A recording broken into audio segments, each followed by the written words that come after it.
What's up? You guys hear me? This is so weird with the thing right behind me. Cool. So, public speaking is one of my favorite topics to discuss because I remember when I was a sophomore in college, they let me run for SGA vice president. Why anybody would let me run for anything as a sophomore in college, I really have no idea. But I was the only person running for the position, so I was automatically going to win, which is awesome. But they still made me give a speech, and I was like, do I really have to? They were like, yes. I've never been so nervous in my entire life. Everybody's like, how do you do this? It's because I've already experienced the most devastating public speaking fear of all time. Imagine this. You're a sophomore in high school. Your entire class is in front of you. They're looking at you. Behind you have like all the assistant principals. You have your principal. And I have not prepared anything. I'm just up there talking. And I look over, and the principal is just looking at me. And she's like, what are you doing? Like, audibly says that. And I'm like, Colin James, vice president. And I walk off the stage. Now, that's crazy. But we're going to talk today about a few things. We're going to talk about fear. Everybody's heard that public speaking, it's actually feared more than death. Actually, that's not true. I looked up the study. These are things that are more feared than public speaking. First is animals. I'm not an animal person. I don't fear them. I'm allergic to cats and dogs. Next is gossip about you. Third is clowns. People fear clowns more than public speaking. Public speaking more than clowns, sorry. Flying. We have to get to the Bahamas somehow. These are funny ones. Extreme environmentalists. I was like, what is that? Dude, they recycle so hard. I was like, what is that? Next is the devil. I was like, I always imagine, have you ever seen Waterboy? Like, the mom is like, the devil! I'm like, all right, whatever. Right? And then the last one is being fooled by fake news. Americans fear being fooled by fake news less than they fear public speaking. I find that a lot of the fear from this comes from the lack of preparation, practice, and avoiding or falling into some of the pitfalls that come with most public speaking. So that's what we're going to talk about for today. My outline is we're going to go over the preparation, how to prepare for your message, the types of messages. We're going to go over the practice and how to get good at it. And then, for the bulk of the message, we're going to talk about some of the do's and don'ts of public speaking. So for preparation, there's different types of messages. The first type of message is informational. This one's supposed to be low-key. It's supposed to be a step-by-step process in an outline form.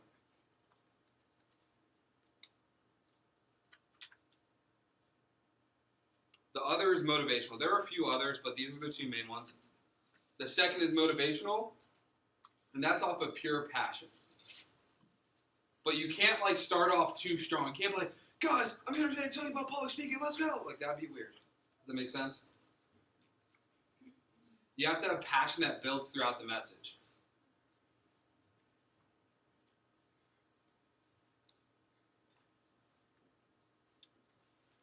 Second tip is knowing your audience.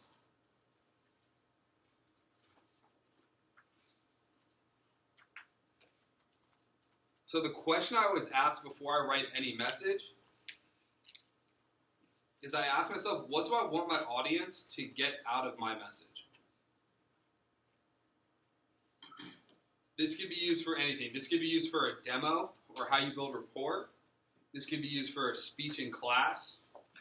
This could be used for asking a significant other or a future significant other out on a date. All these things are the same.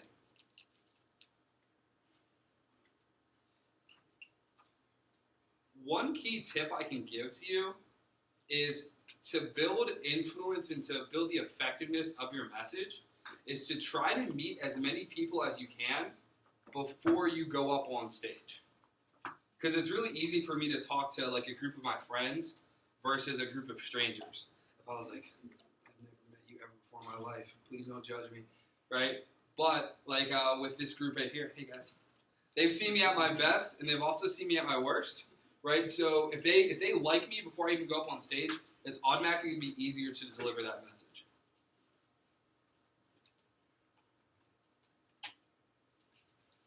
Third tip is time. You need to give it time.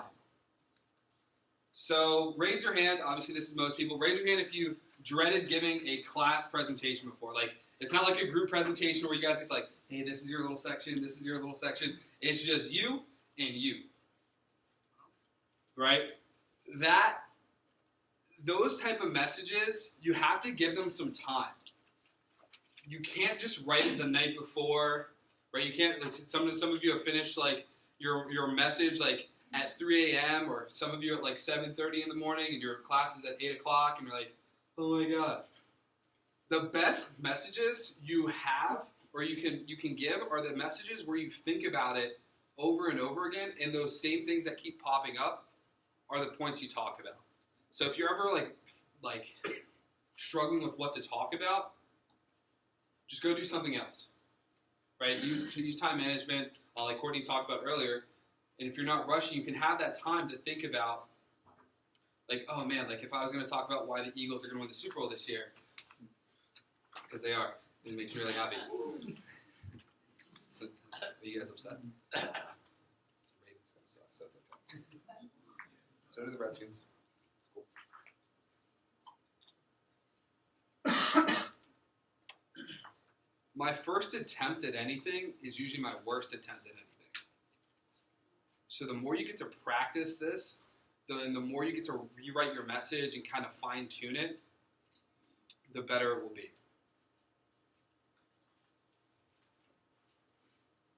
Now, let's talk about the meat and potatoes. Let's talk about constructing your message.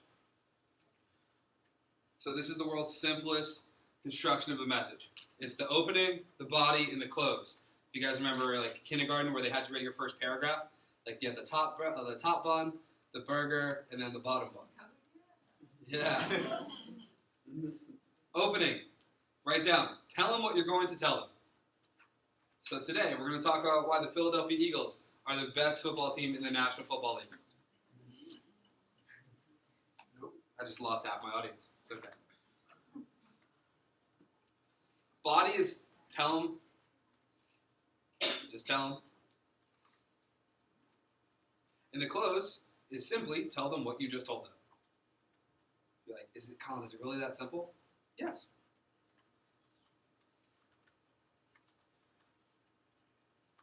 Tell them what you're going to tell them. Tell them. You can tell what you told them in a second.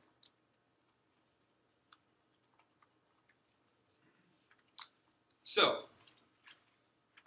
with the opening. Your opening is your 2-minute audition to earn the recognition and the attention of your group. So the reason why we have an MC is because it builds credibility for the speaker. Okay? Now, not in every public speaking message, you're not going to have that. Right? Sometimes people fear giving their best man speech or their bridesmaid, I don't know, the maid of honor speech. Sorry, dude. But there's a couple ways you can do your opening. The first is with humor. Now, this is the most fun, but it's also the most dangerous one. If you're going to tell a joke, you have to know that joke really, really well. It also has to be funny. Does it make sense? You can be like, because you don't want to be the one to laugh. That's real awkward. Cool? Yeah, it's super upsetting. The next thing you can do is you can ask a question.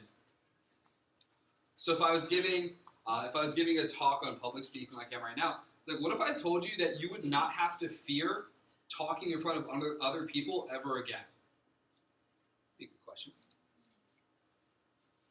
You could do a quote, a powerful quote.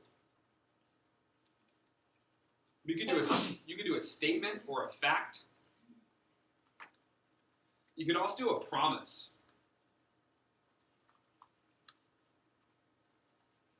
Hey, I promise by the end of this message, you will be more confident and a more prepared public speaker.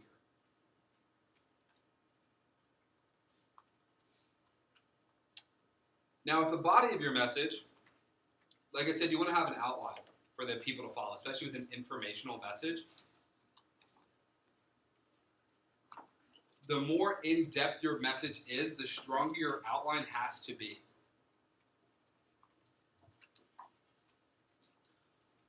Usually, if you're doing a really in-depth informational message, you want to have a handout with it.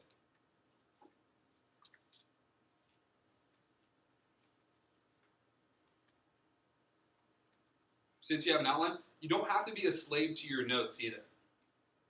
Like, please don't get up here and be like, today I'm going to talk to you about public speaking, and I'm just going to read.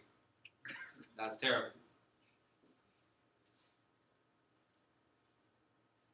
If you do get lost, sometimes it's okay to get lost in your notes, especially if you know your message pretty well. It's okay to go back to your notes, but sometimes students or young people or public speakers, they're like, wait, one sec, I lost. This is called a power pause.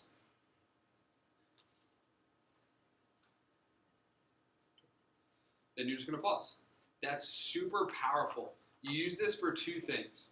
The first one is it shows composure on the speaker's behalf. If you want to look at great public speakers, they always use this. You could look at Steve Jobs. You could look at any of the leadership coaches we follow, like Mr. Maxwell. You can look at Barack Obama has always been known for his public speaking prowess.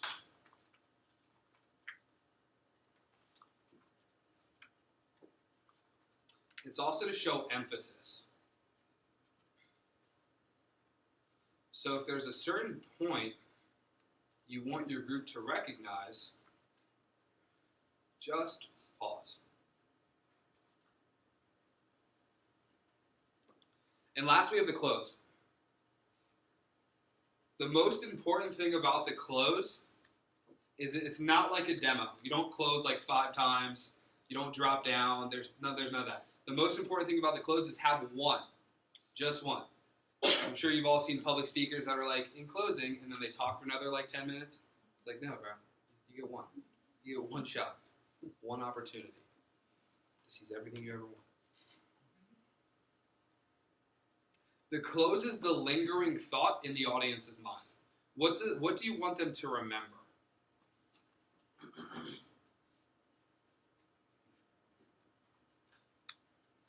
Now, when I was first starting with my journey of public speaking, and it is a journey for sure, I was like, all right, cool, Colin James, see ya. Like, not the best way to close. You want to give the audience a hint your talk or your message is about to end. So you're going to be like, in closing, or to wrap up, to summarize.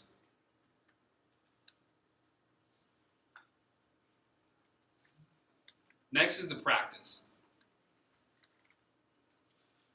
Practice does not make perfect. I'm not a perfect public speaker. Sometimes I write messages that are designed to be 45 minutes, and I only have content for an hour and a half. Sometimes I have messages that are, which I can get better at. Sometimes I have messages that are supposed to be 45 minutes, and I only have 30 minutes of great material to cover, and I fill in the rest. So practice makes better. This job is a skill set. Any of these things are. Time management, public speaking, finances, they're all skill sets. And if it's a skill set, it means you can learn it.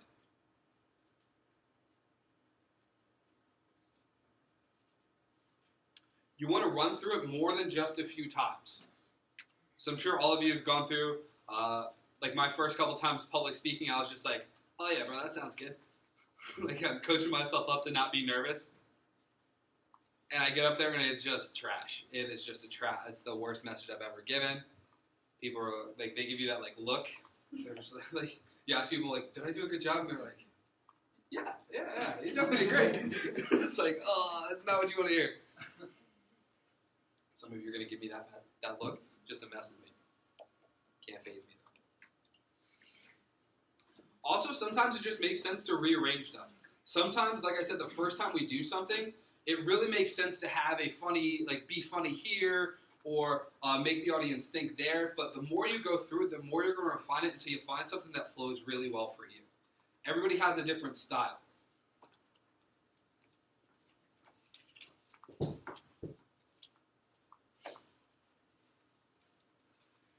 So we'll cover some of the pitfalls.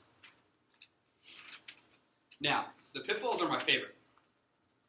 So, we're going to start with the do's first. So do what I've covered so far. But you also need to check the stage. Now, I know we're not on a stage today, but for example, if we're at SC2, this is really bright. If we're at SC2, there's that stage, and there's a bunch of people on it. And sometimes there's like holes, we call holes in the stage. Especially ladies, this is super important for you. Because if you're wearing high heels, you don't want to like step through and like, it's kind of how you guys walk over street grades with high heels on. Cultured, what's up? So, you want to walk through the stage. Some of you might have seen this. I know you were busy eating churro fries. But when I came up, I also checked to make sure like my PowerPoint was good. I made sure like the fonts, so like some of the fonts looked a little small, just because sometimes the screens are different sizes. So something that will look good on one screen will look trash on another one. Or if your room is longer, sometimes you just don't know. So, can you guys still hear me? There we go. So sometimes you need to check the stage. You also need to check the room. You also want to communicate effectively. So you don't want to do what I call like the pendulum. So that's when you load all your weight on one hip, because it's a little bit more comfortable to stand there just in the moment, and you're nervous, so you want to like close off your body posture, your body language as much as possible. So you're on one hip, but eventually this hip gets tired, and you rock. And then this hip gets tired, and then you rock. And then you're like, oh crap, and then you go back and forth, then back and forth, then back and forth. That's not cool, right? They're like, why is he up here dancing versus telling me how to talk better and stuff? But communicating effectively breaks down into 3 ways. First, 38% is vocal. 38% is vocal. That means your tone, your pitch, your voice inflection.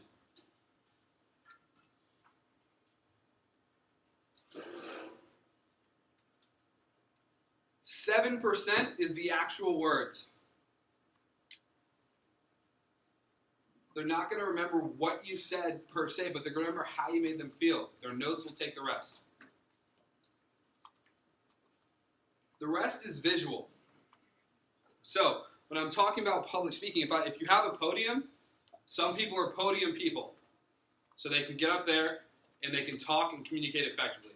We used to have a region manager, Amar DeVay. He could literally get up here and not move, and you would be enamored for 55 minutes to an hour, and he would just talk. And you're like, oh my God, he could be president one day. And then you have some people, for those of you who are at SC2, some people like Trent Booth, where he walks around. I don't know how much cord I got. Okay, I don't have that much cord. He walks around the entire stage. He'll jump off. Ian Connors does this as well. He'll talk to the audience. He'll walk around the room. But you have to find your style. Some people will tell you, don't touch the podium, just stand here. I think that's weird. It's like, right? You can touch the podium, but don't like lean on the podium. Don't like sit down behind the podium. That's not the move either. Okay? Your body language is just like a presentation. Your body language will transfer to the audience way more than what you're actually saying. You also have to dress the part. Imagine if I came up here and I was rocking like a hoodie and sweatpants. I'd be so comfortable and also even sweatier. But you have to dress the part. Sometimes you want to dress one level above. That's a good baseline. So if your classmates, if it's your day to present in class, and your classmates come in hoodies, sweatpants, all that stuff, you're supposed to dress the part. Put on a shirt and tie. It's crazy. That's why there's that dress up part of the presentation. Last thing is have fun. People ask me like, Colin, like how do you do this? I just make it fun. Like if I'm having fun, if I'm having a good time, and I'm telling things that I think would make me laugh, people are also gonna have a good time.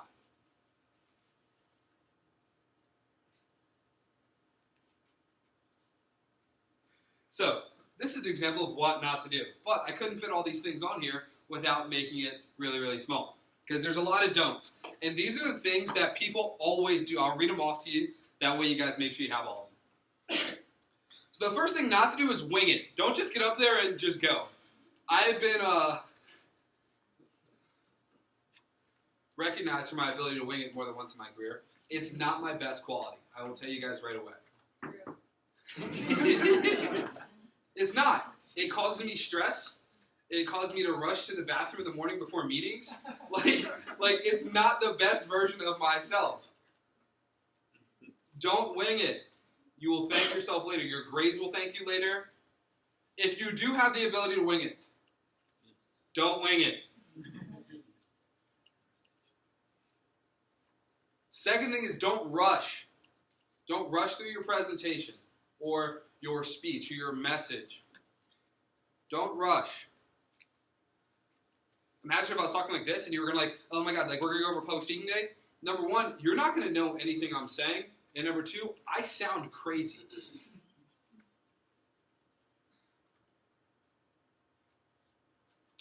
Try to reduce as many filler words as you can. So, if you're going to do this, I remember very specifically in our first leadership academy, or the first one I was invited to in Olean, we were doing a public speaking exercise of Drill for Skill with Mrs. Vassy. And they noticed I licked my lips a lot. Like, it was very uncomfortable. Some would call it LL Cool J-esque. And some of you don't know who that is because we're a little older. But it was weird. Like, I don't know why I did it. It was like I was a Death Eater from Harry Potter or something. Like, I don't know. It was weird. But all they would do is every time I licked my lips, they would snap, they would clap. And it was very frustrating, but I don't lick my lips anymore. So, let's practice. Hi class, I'm going to talk to you today about public speaking. Clap. Hey, we're going to talk today about why the Eagles are the big... Dude, it's like, oh my God, I hate this. Right? Imagine doing that for 25 minutes straight. I never talked for more than 45 seconds at a time. It was really painful. Thank you, Doc. Got you. Right? So, you can get better at this. The more you record yourself, the more you talk, the more you ask people to judge you on your public speaking as well, the better you're going to get at it. You also don't want to have the notes on your laptop. Like the notes, like your notes to talk, you do not want to have on your laptop. That's just not the move. Like you get up here, you have this big hunkin' laptop. Number one, if you're one of these mobile speakers, you can't just like walk around with your laptop like in your arm like a small child. You can't do that. Also, you're going to end up just reading and gravitating towards that. It also just turns off your audience to everything you're doing. If your laptop's right in front of you, I'm not looking at you, or you, or you. Hey. Right? It makes eye contact very hard.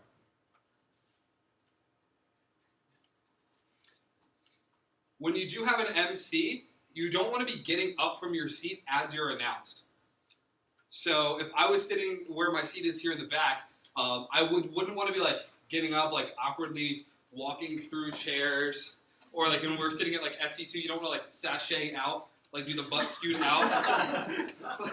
like then you have that awkwardly long applause.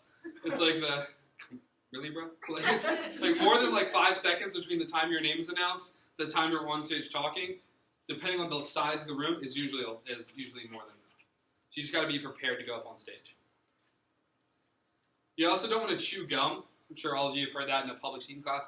But you don't want to be like, public speaking, the Eagles, they're right.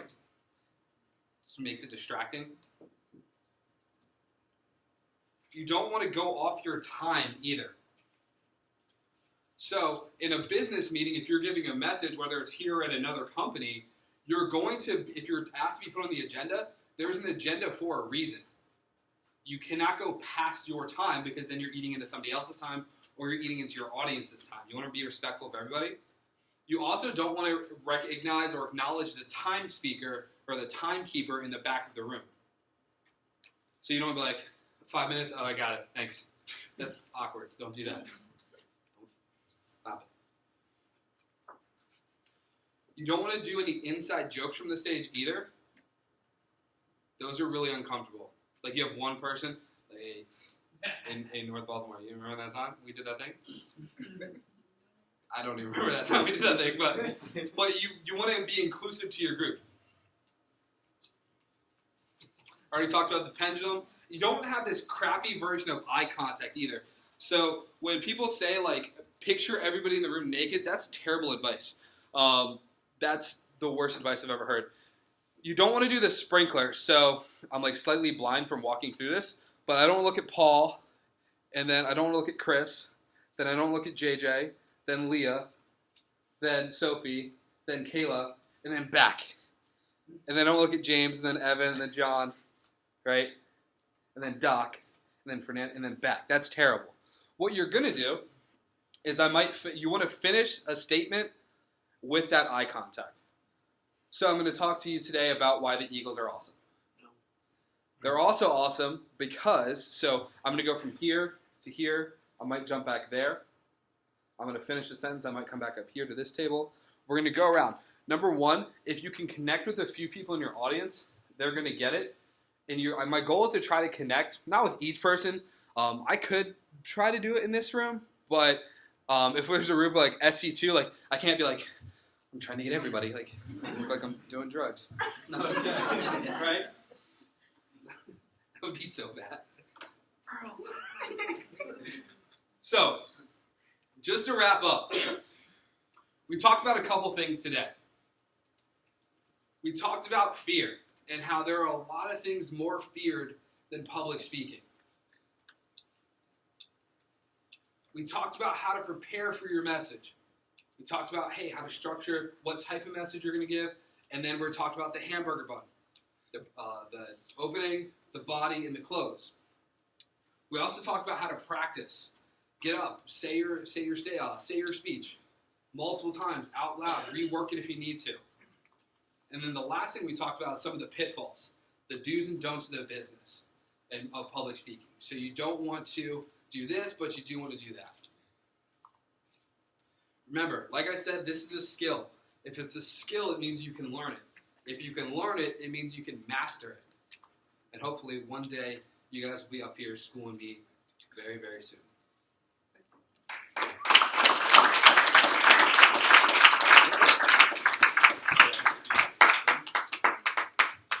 Bang. Also, don't judge John Godwin's message. The hardest talk to give is after the public speaking message. But I didn't say that I was about to. Oh, yeah, I got you, brother. All right, so I